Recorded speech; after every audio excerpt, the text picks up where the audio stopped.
Okay, so this is continuous data.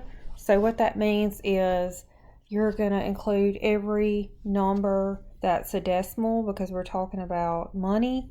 So to do this correctly, you have to, I'm going to do it in Excel.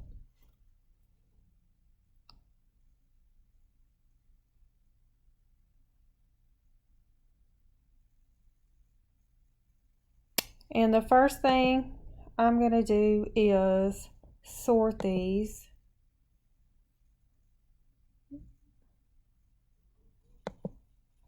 So I can see my smallest minus my largest. So I'm just going to do that in Excel.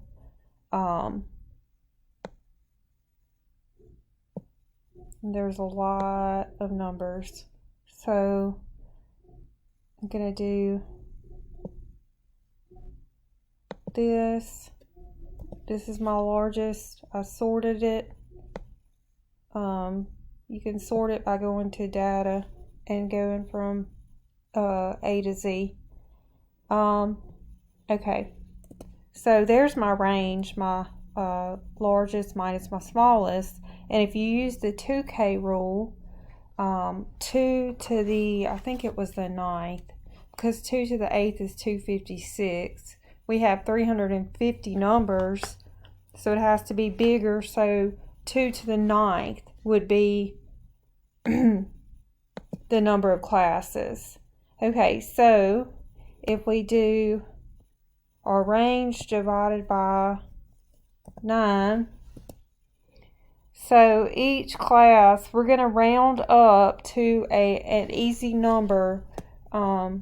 39 would not be easy to work with. So basically you're going to always round up to the next tens digit, so 40.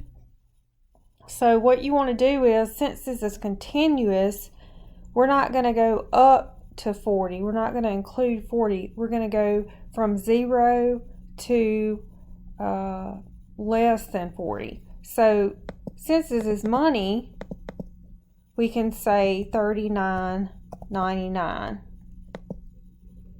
So our width is going to be 40, or up to 40. So the next class would be $79.99, $119.99. So basically less than 40, less than 80, less than 120, then less than 160, which is $159.99, and then less than I went blank for a minute, less than 200, which is $199.99, and then 240, less than that would include everything up to $239.99. 1, 2, 3, 4, 5, 6 classes. 280 would be next. So we're going to stop at $279.99. And then 320, so $319.99.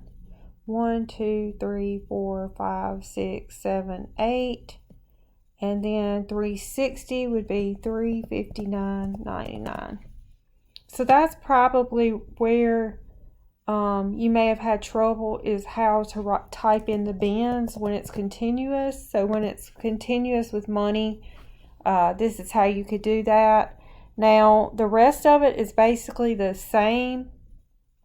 We're going to do equal frequency, and then highlight all of our data, either one, tomato. Let's see. Okay.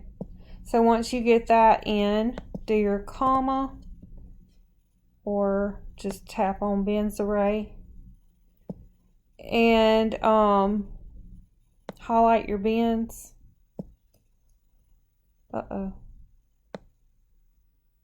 Okay. And then close it with a parenthesis and press enter. And so there are your bins. And let me make sure, just to double check.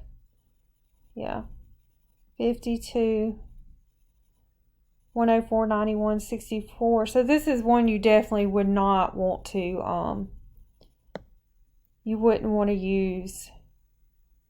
You wouldn't want to manually count that.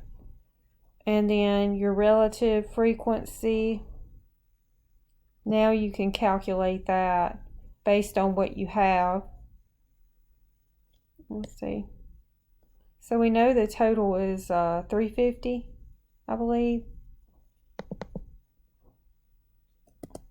I think it's 350 numbers. Yes, I know it is. Okay, so to get our frequency, we're going to do equals divided by 350. I think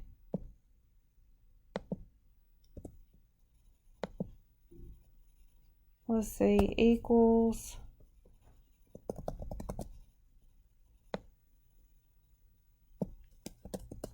yeah, those should equal 1 always, or very close to 1 based on rounding. So let's check that. 0.149, 0.297. Okay, so that would make it come out right. So hopefully that helps you with this problem. Just let me know if you have any questions.